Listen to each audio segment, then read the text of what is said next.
Le corps de Marouane Berreni a été retrouvé dans une ferme du Beaujolais.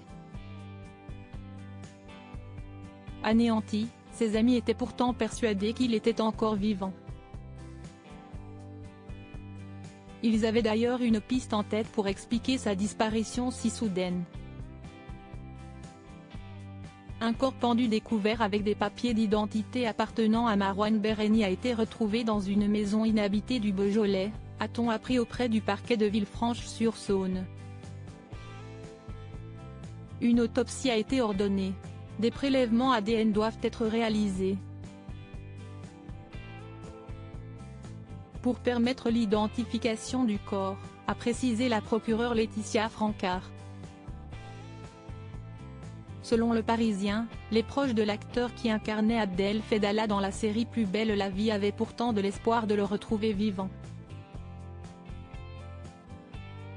Il allait bien, il revenait de vacances, s'était remis au sport, footing tous les matins, tennis tous les 2 jours, a ainsi témoigné un de ses proches.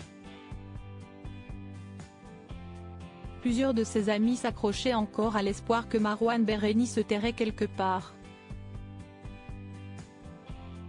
La possibilité d'un départ en Suisse, à moins de 2 heures de voiture, où vit une ex-petite amie avait été explorée, en vain.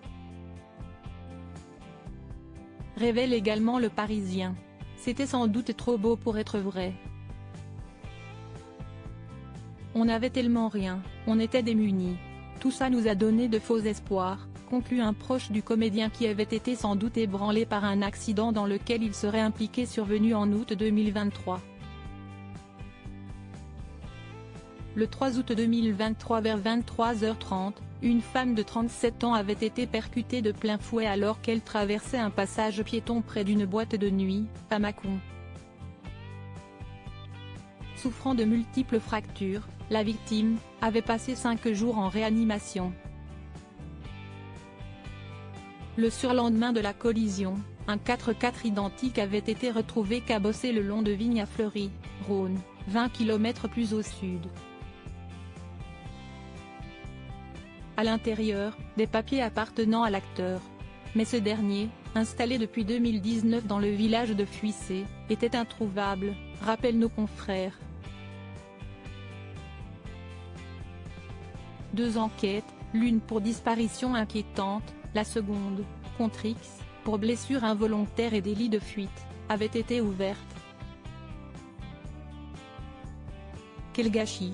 Il a dû penser qu'il avait tué cette femme. Il n'aura jamais su qu'elle avait survécu. Regrette un voisin du comédien qui le connaissait depuis son enfance. Il était tellement nature. Il s'intéressait aux gens, il ne faisait pas semblant, a-t-il rappelé avec tristesse.